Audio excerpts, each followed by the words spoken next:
जी हैं हमारे बीच, जो वर्तमान में इंदिरा गांधी राष्ट्रीय जनजातीय विश्वविद्यालय अमरकंटक में प्रोफेसर हैं। वहां पर पॉलिटिकल साइंस विभाग की अध्यक्ष का भी दायित्व उन्होंने निर्वहन किया है। 22 वर्ष का मैडम के पास शैक्षणिक अनुभव है। 12 पुस्तकें हैं, जिनमें से 7 रेफरेंस बुक्स हैं और 2 पुरस्कृत पुस्तकें भी हैं। टेक्स्ट बुक भी है मैडम की, एक संपादित किताबें भी हैं, शोध पत्र भी हैं और मेजर रिसर्च प्रोजेक्ट्स पर भी उन्होंने काम किया है। 4 प्रोजेक्ट्स उनके रहे हैं, राष्ट्रीय अंतरराष्ट्रीय कार्यक्रमों में उनकी सहभागिता रही है। पीएचडी 5 उन्होंने अपने अंडर में प्रोड्यूस किया है। नेशनल फेलोशिप उनको मिली है पीएचडी एंड डीलिट के लिए। आजीवन सदस्य हैं वो International Political Science Association of Canada की, Indian Institute of Public Administration IIPA की भी वो मेंबर हैं और विदेश भ्रमण भी उनका रहा है, Japan, Thailand, Hungary, UK, Poland इत्यादि में। और इसी के साथ अपने विश्वविद्यालय की विभिन्न प्रशासनिक गतिविधियों में विभिन्न प्रशासनिक दायित्वों का वो निर्वहन भी कर रही हैं। राजनीति शास्त्र की अध्येता हैं, विद्वान हैं, विदुषी हैं। मैं आदर और सम्मान के साथ मैडम को इस मंच पर सादर आमंत्रित करता हूं कि वो आए और अपनी बात इस विषय के संदर्भ में करें। Madam please. धन्यवाद। आप सभी को मेरा नमस्कार। शासकीय महाविद्यालय सर क्लियर है सर? मैडम अपने को अनम्यूट कर लीजिए आप प्लीज। ओके सर, एक मिनट। मैडम आप अपने को अनम्यूट कर जी राइट। धन्यवाद। अच्छा आप सभी को नमस्कार। शासकीय महाविद्यालय सिलसिली और शासकीय महाविद्यालय चिरमिरी के संयुक्त तत्वाधान में आयोजित आज के एक दिवसीय वेबिनार विषय कोविड-19 के वैश्विक संकट के संदर्भ में गांधी दर्शन की प्रासंगिकता। आज के वेबिनार के मुख्य अतिथि माननीय कुलपति प्रोफेसर GT शर्मा जी, अटल बिहारी वाजपेयी विश्वविद्यालय बिलासपुर छत्तीसगढ़। मेरे लिए बहुत ही सम्मान्य हैं, जिनके व्याख्यानों से तथा उनके साथ उनके कार्यप्रणाली से मुझे बहुत कुछ सीखने को मिला है। कार्यक्रम के सम्मानित अतिथि माननीय कुलपति और मेरे गुरु प्रोफेसर संजीव कुमार शर्मा जी, महात्मा गांधी केंद्रीय विश्वविद्यालय मोतिहारी बिहार, जिनका विद्यार्थी जीवन से आज तक मुझे निरंतर मार्गदर्शन मिलता रहा है। सम्माननीय प्रोफेसर RK मिश्रा जी, पूर्व अध्यक्ष राजनीति विज्ञान विभाग लखनऊ विश्वविद्यालय, जो राजनीति विज्ञान के दार्शनिक और प्रकांड पंडित हैं। इसी के साथ साथ डॉक्टर आरती तिवारी जी, प्राचार्य शासकीय PG महाविद्यालय चिरमिरी कोरिया छत्तीसगढ़। डॉक्टर RK मिश्रा जी, प्राचार्य शासकीय महाविद्यालय सिलसिली। कार्यक्रम के आयोजक एवं कार्यकर्ता डॉक्टर BK त्रिपाठी जी एवं डॉक्टर राम दिनकर पांडे जी।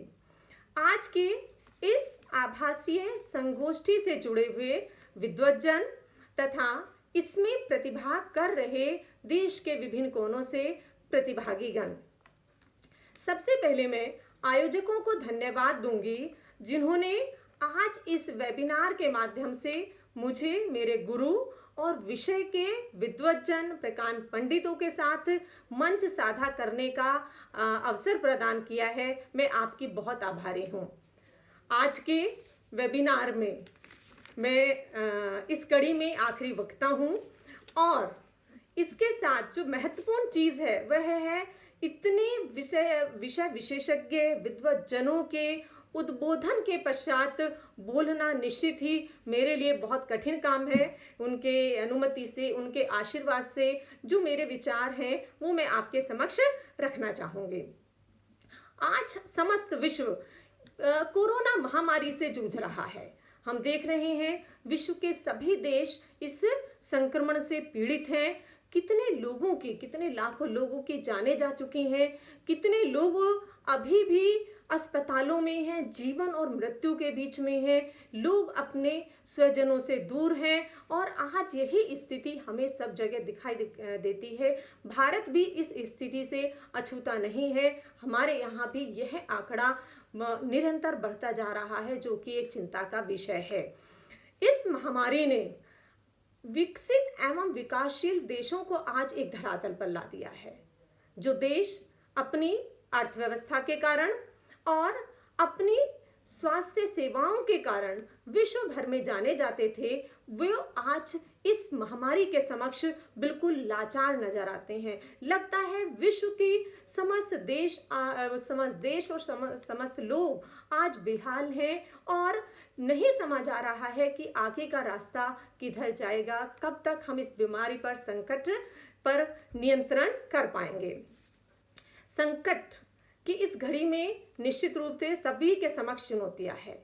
इसी परिदृश्य में यदि हम परिस्थितियों का विश्लेषण करें तो हम देखते हैं कि पिछले शताब्दी के अंतिम दशक में जब हम एलपीजी की बात करते हैं, उसकी शुरुआत हुई थी, तो एक ऐसे युग का आरंभ हुआ था जहां पर देशों के मध्य जो सीमाएं थी वो शिथिल हो गई थी। लोगों का आवागमन, व्यापार, लेन देन निर्बाध गति से बढ़ता जा रहा था। लेकिन इस कोरोना संक्रमण ने आज न केवल आयात निर्यात को बाधित कर दिया है, न केवल अंतरराष्ट्रीय सीमाओं को महत्वपूर्ण बना दिया है, बल्कि आज देश अपनी भौगोलिक सीमाओं के अंदर कैद हैं और इसी के साथ साथ व्यक्ति आज अपने घरों में बंद रहने को बाध्य हैं। इसी को के संदर्भ में हम लॉकडाउन की प्रक्रिया देखते हैं जो सभी देशों के द्वारा बार बार अपनाई जाती है। लॉकडाउन इस महामारी से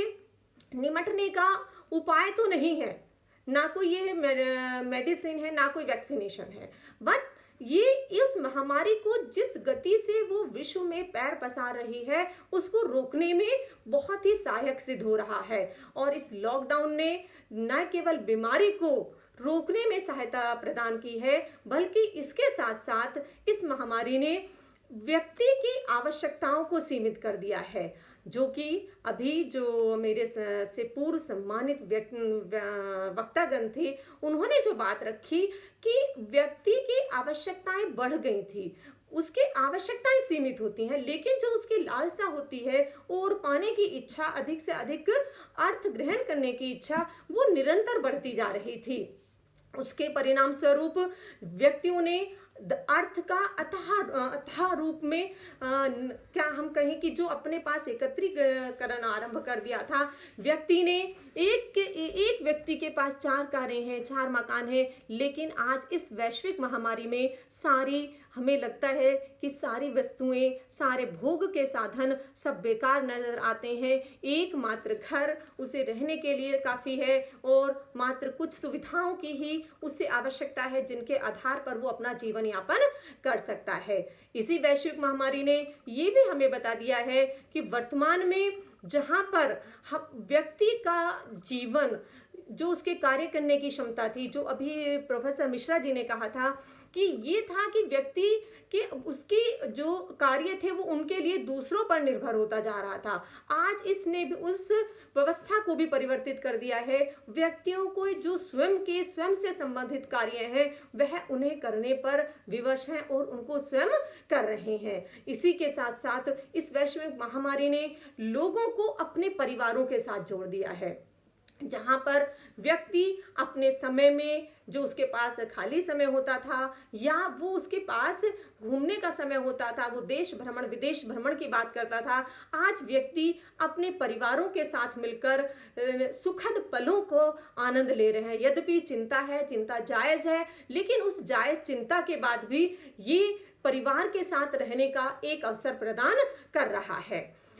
जो आवश्यकताओं की बात अभी मैंने की थी, वो निश्चित रूप से आवश्यकताएं बहुत अधिक व्यक्ति की सीमित हैं, लेकिन पाने की इच्छा बहुत अधिक है। जैसा कि गांधी जी कहते थे, there is sufficiency in the world for man's need but not for man greed, कि जितनी आवश्यकताएं हैं वो पूरी हो सकती है, लेकिन जो व्यक्ति की अधिक पाने की लालसा है उसे पूरा करना निश्चित रूप से कठिन कार्य है।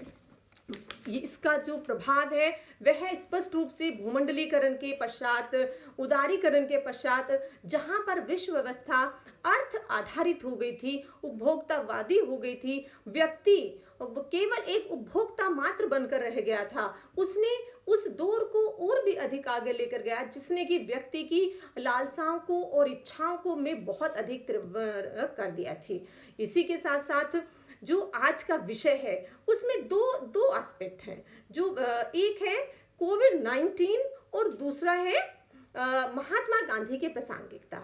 निश्चित रूप से कोरोना संक्रमण या कोविड-19 आज पूरे विश्व में सभी के लिए चुनौती बना हुआ है, और दूसरा जो हमारा एस्पेक्ट है वो है गांधी जी की प्रासंगिकता। उनका जो दर्शन है, जैसे मेरे से पूर्व माननीय प्रोफेसर संजीव कुमार शर्मा जी ने कहा था कि गांधी जी की प्रासंगिकता का प्रश्न अगर हम देखें तो उसको जो संविधान सभा बनी उसके पश्चात के में भी संविधान में जो जिन का स्थान दिया गया है उनमें निश्चित रूप से कहीं ना कहीं वह आभास हमें वहीं से देखने को मिलता है। और निश्चित रूप से जब हम आज तक पहुंच जाते हैं तो हम समय समय पर जब देश में या विदेशों में जब भी संकट की घड़ी आती है तो हम गांधी जी को याद करते हैं, उनके दर्शन को याद करते हैं, उनकी प्रासंगिकता की बात करते हैं, क्योंकि गांधी कोई केवल विचारधारा नहीं है, गांधी कोई दर्शन नहीं है, गांधी एक जीने का तरीका है, एक वे ऑफ लाइफ है, एक वे ऑफ लिविंग है, जिसको कि गांधी जी ने स्वयं जीकर उदाहरण प्रस्तुत करके लोगों के समक्ष उदाहरण प्रस्तुत किया। इसलिए उन्होंने वो मापदंड स्थापित किए थे। वो मापदंड जो गांधी जी के द्वारा स्थापित किए गए थे, आज वो कोरोना काल में भी हमारे समक्ष उतने ही प्रासंगिक नजर आ रहे हैं। जैसे बात करें हम स्वच्छता की, गांधी जी कहते थे कि नहीं, सब जगह स्वच्छता होनी चाहिए, सब जगह सफाई रहनी चाहिए, जहां भी वो जाते थे इस बात पर बहुत बल देते थे।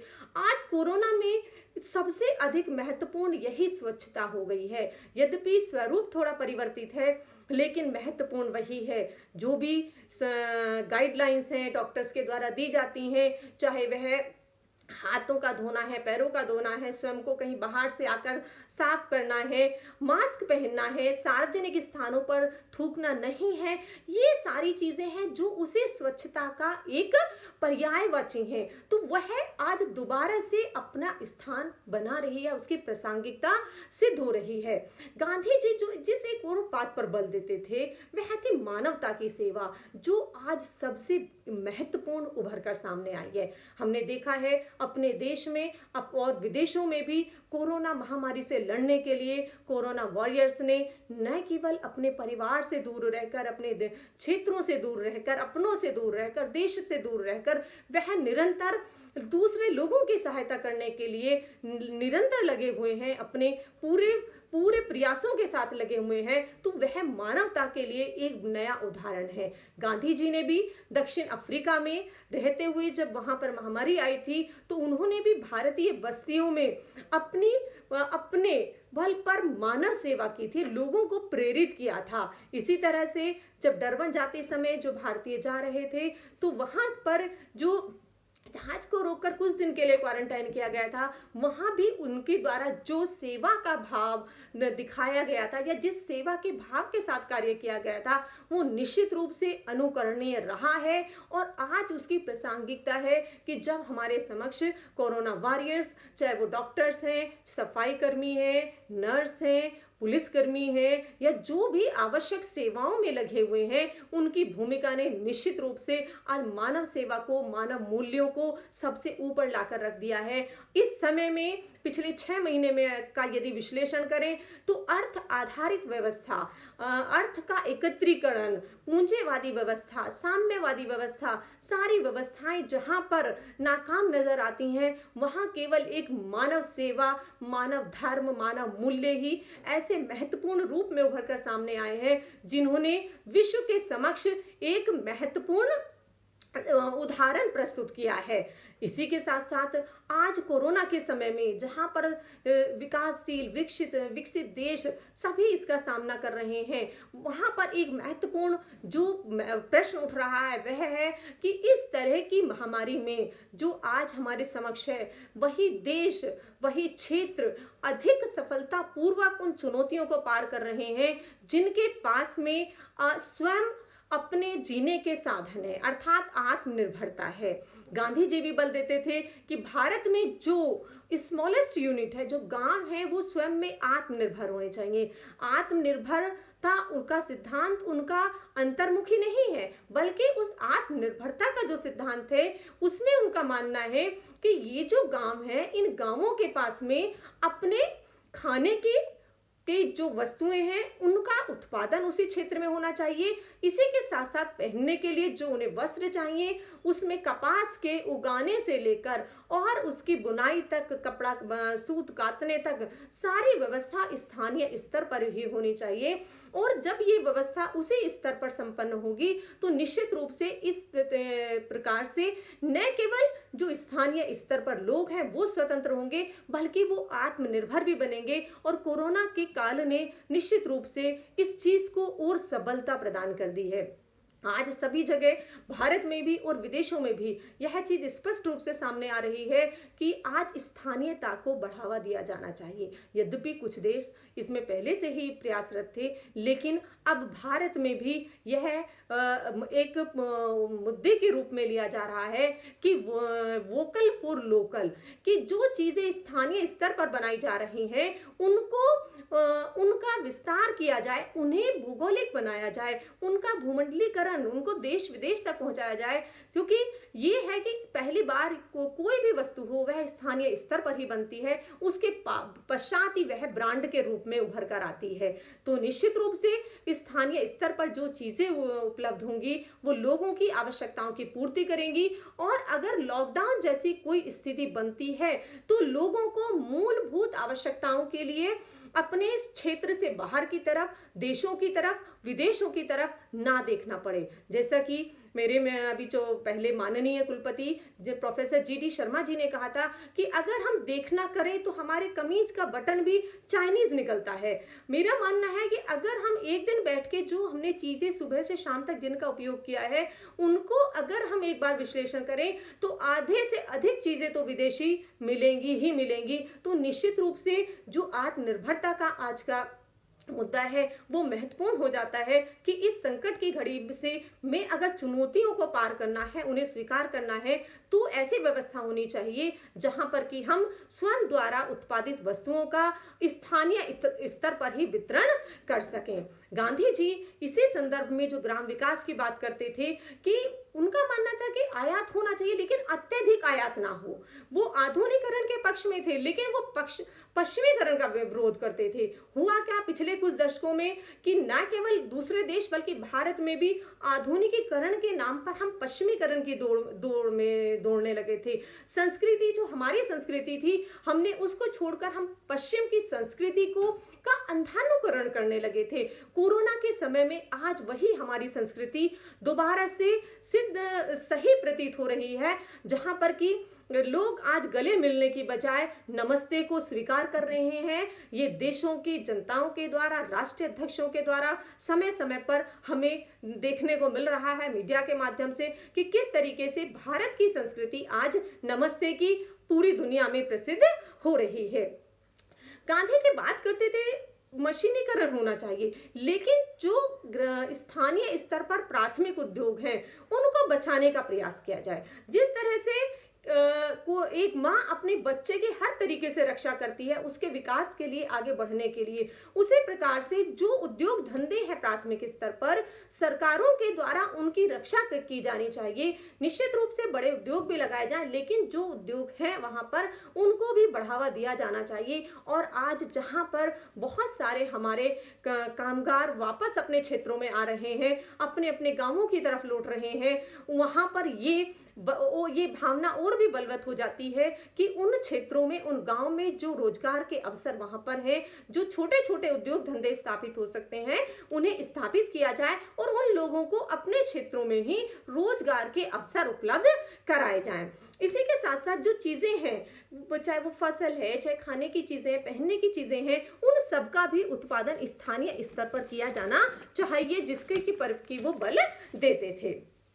गांव को यूनिट मानने का आज जो है वो न केवल भारतीय बल्कि विश्व के लिए भी एक हम कहें उदाहरण प्रस्तुत कर रहा है कि स्थानीय स्तर पर भी इन चीजों पर बल दिया जाना चाहिए। जैसे कि मेरे से पूर्व अभिवक्ता ने कहा था कि ये स्थिति पलायन की हमें केवल भारत में ही नहीं बल्कि हमें विदेशों में भी देखने को मिल रही है, और खाने के लिए लाइन है या दूसरी आवश्यक मूलभूत आवश्यकताओं के लिए लाइन में खड़े होने की जहां बात है, ये आज अधिकतर देशों में देखी जा सकती है। तो निश्चित रूप से अगर इसको पूरा करना है तो हमें इस बात पर बल देना होगा कि स्थानीय स्तर की जो आवश्यकताएं हैं उन्हें स्थानीय स्तर पर ही पूरा किया जाए। इसी के साथ साथ जो चीजें हैं सेल्फ सफिशिएंट की है, हम जो विलेजेस की बात करते हैं, गांव की बात करते हैं, उनमें सुधार किया जाना चाहिए। वो इस तरीके के यूनिट बनाए जाए जहां से लोग रोजगार के लिए तो जाएं, नहीं ऐसा संभव नहीं है कि अपने क्षेत्र में सभी को रोजगार मिलेगा,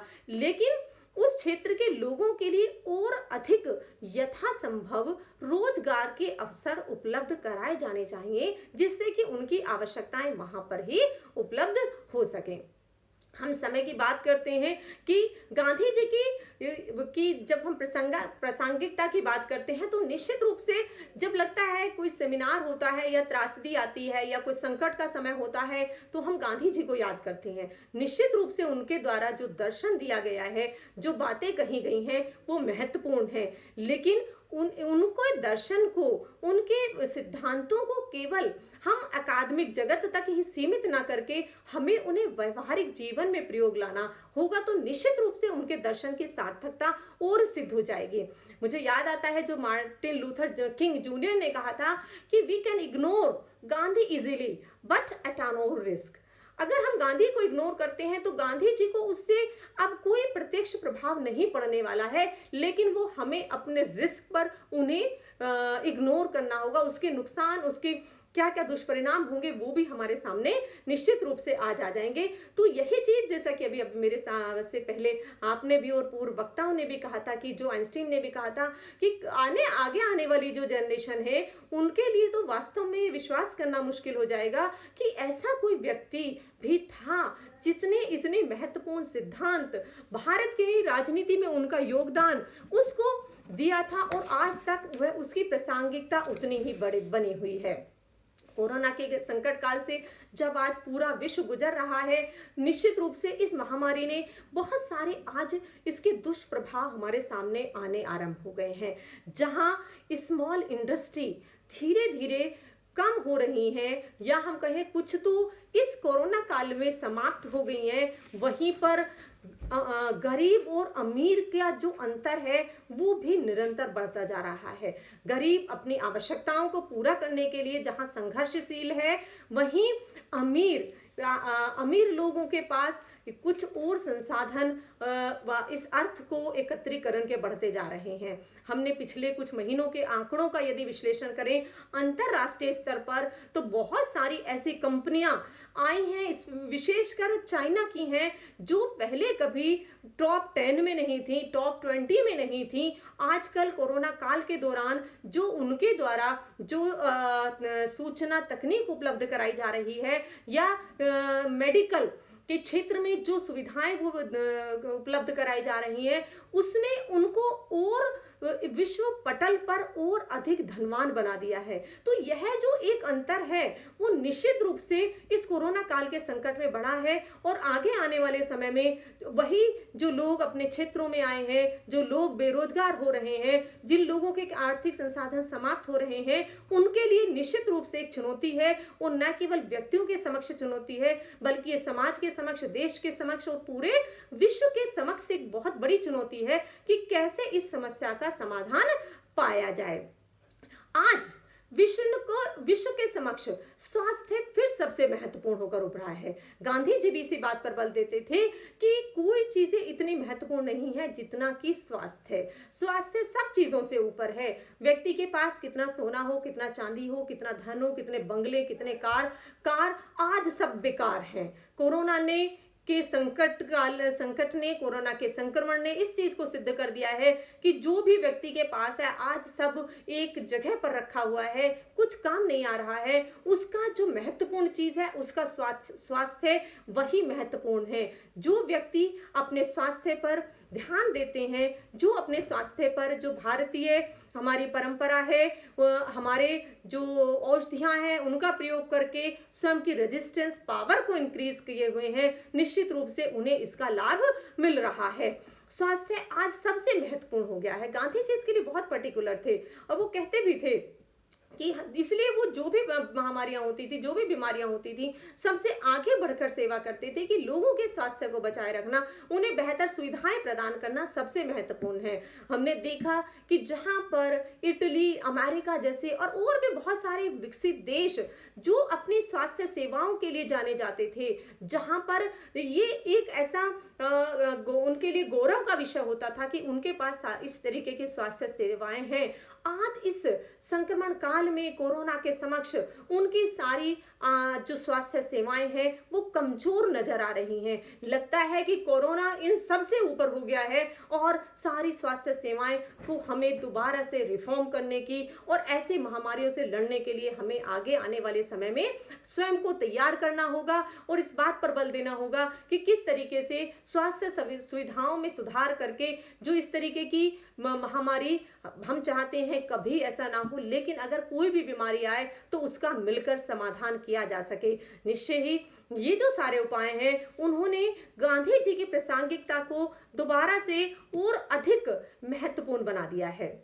आज हम बात करते हैं गांधी जी के स्वराज की, उनकी अहिंसा की, उनके जो सिद्धांत थे उनकी बात हम करते हैं। यद्यपि सारे ही सिद्धांत उनके अपने समय से, तत्कालीन समय में भी, उसके पश्चात भी और वर्तमान में भी उतने ही प्रासंगिक हैं जितने कि वह तब थे जबकि भारत में स्वतंत्रता प्राप्ति के लिए संघर्ष चल रहा था।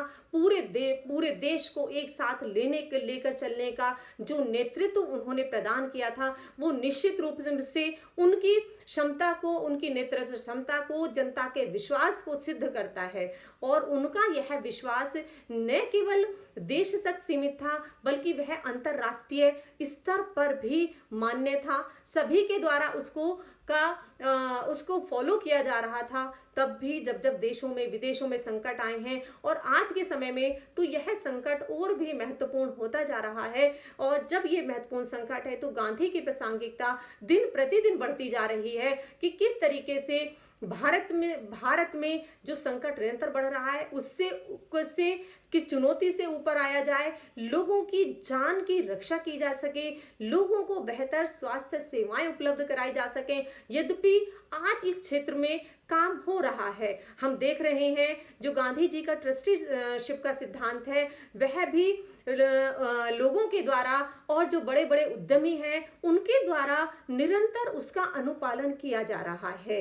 विदेशों में भी अगर हम बहुत सारे नाम लेने बहुत समय लगेगा, लेकिन मैं बताती हूँ विदेशों में, देश में ये शुरुआत पिछले कुछ दशकों से हो गई है कि जहां पर बड़े बड़े उद्यमी अपने लाभ का बड़ा हिस्सा, लगभग कुछ तो आधा ही सामाजिक कार्यों के लिए दान कर देते हैं। तो ये जो दानार्थ की प्रवृत्ति है ये निश्चित रूप से महात्मा गांधी के विचारों से प्रभावित है। और आज भारत में भी जो हम देख रहे हैं सरकार को सहायता, कोरोना से लड़ने के लिए सरकार को जो आर्थिक सहायता भारत के विभिन्न वर्गों के द्वारा, चाहे वो उद्यमियों के द्वारा हो, चाहे वो इसके साथ साथ जो हमारे बड़े बड़े उद्योगपति, बड़े जो पैसे हैं, धनी लोग हैं उनके द्वारा है, सरकारी कर्मचारियों के द्वारा, जिसके पास जितना है उसने वो सुविधाएं सरकार को प्रदान करके निश्चित रूप से जो इस बीमारी से लोग ग्रसित हैं उनके सहायता प्रदान करने के लिए निरंतर आगे आ रहे हैं। तो जो गांधी जी का सिद्धांत है ट्रस्टीशिप का कि भाई आप अपना लाभ लीजिए, जितनी आपको आवश्यकता है आप उसका लाभ भी लीजिए, लेकिन उसका लाभ का कुछ शेयर जो है आप सामाजिक कार्यों के लिए, समाज के उस वर्ग के लिए जिनको की आवश्यकता है उन तक भी वह पहुंच सके, वह भी उसके लाभार्थी बन सके, जिससे कि सभी का विकास हो सके। गांधी जी का मानना था कि भारत का विकास तभी संभव है जब भारत में गांवों का विकास होगा। भारत गांवों में बसता है, भारत की आत्मा गांवों में बसती है। गांव के विकास के लिए ही उन्होंने कहा था, ग्राम स्वराज्य की बात की थी। जैसे कि हमने कहा कि जो नीति निर्देशक तत्वों में स्थान दिया गया है, यद्यपि वो जस्टिसेबल नहीं है लेकिन फिर भी समय समय पर राज्य सरकारों के द्वारा, केंद्र सरकारों के द्वारा, दोनों ही स्तरों पर उसको स्वीकार किया जाता रहा है। और इसी दिशा में भारत में जो संवैधानिक संशोधन हुए हैं वो ग्रामीण स्तर पर राजनीतिक सहभागिता सुनिश्चित करने के लिए वो भी उसी दिशा में बढ़ते हुए कदम है। और निश्चित रूप से गांव राजनीतिक रूप से और विकसित हो रहे हैं, उनकी सहभागिता बढ़ रही है, उनका आर्थिक विकास हो रहा है, सामाजिक रूप से जागरूक हो रहे हैं। और निश्चित रूप से जब ये भारत के गांव इन सभी क्षेत्रों में विकसित हो जाएंगे, समृद्ध हो जाएंगे, तो निश्चित रूप से गांधी जी का सपना भी साकार हो जाएगा।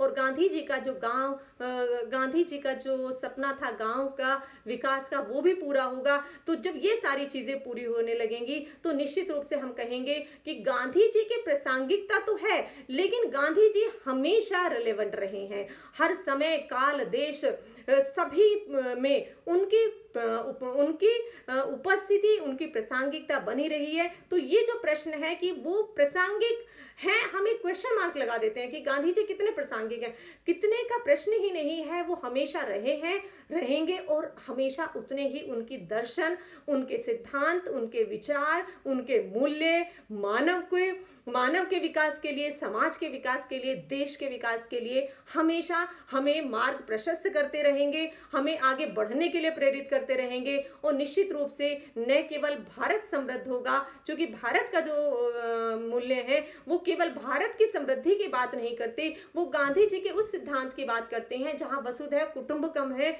सारा विश्व एक परिवार के समान है। भारत समृद्ध होगा, तभी समृद्ध होगा जब विश्व के सभी देश समृद्ध होंगे। तो उसी सिद्धांत को लेकर आज भारत भी आगे बढ़ रहा है। सभी कोरोना काल में सभी देशों को जिस प्रकार की भी सहायता कर सकता है वो करने का प्रयास कर रहा है। अपने देश में भी सरकार के द्वारा जो भी कार्य किए जा रहे हैं वो निश्चित रूप से सराहनीय है। और जो दूसरे देशों को सहायता उपलब्ध कराई जा रही है वो भी निश्चित रूप से उसी वसुधैव कुटुंबकम की भावना को बलवती कर रही है, उसे सबलता प्रदान कर रही है और गांधी जी के विचारों को पर हमें आगे लेकर जा रही है। तो निश्चित रूप से आपका जो विषय है बहुत ही महत्वपूर्ण है, बहुत ही सारगर्भित है। जब समस्त विश्व आज इस कोरोना संक्रमण से गुजर रहा है, आपका जो वेबिनार है वो बहुत ही रिलेवेंट टॉपिक पर है और निश्चित रूप से इसके जो गांधी जी की प्रासंगिकता है उस पर जो विचार रखे गए हैं वो बहुत ही महत्वपूर्ण है।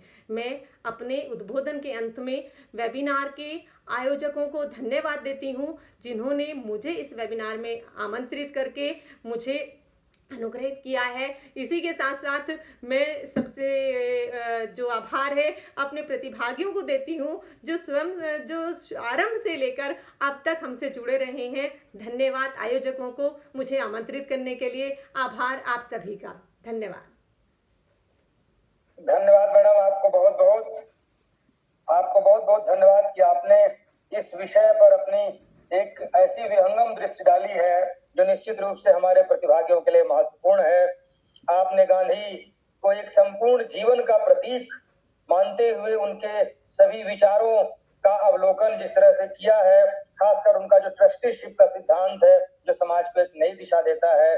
गांधी ने जिस स्थानीयता के विकास की बात की थी और गांधी गांवों के विकास में जिस तरह से भारत के विकास का स्वप्न देखते थे, आज उस स्वप्न को मूर्त रूप देने की आवश्यकता है।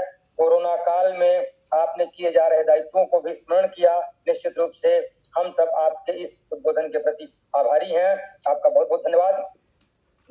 हमारे प्रतिभागियों को निश्चित रूप से हमारे महत्वपूर्ण वक्ताओं के विचारों से लाभ हुआ है, हम ऐसी उम्मीद करते हैं। फीडबैक जब आएगा तो उसमें हम जब एनालिसिस करेंगे तो बहुत सारी चीजें और स्पष्ट होंगी। अब हम कार्यक्रम के अपने अंतिम पड़ाव पर हैं।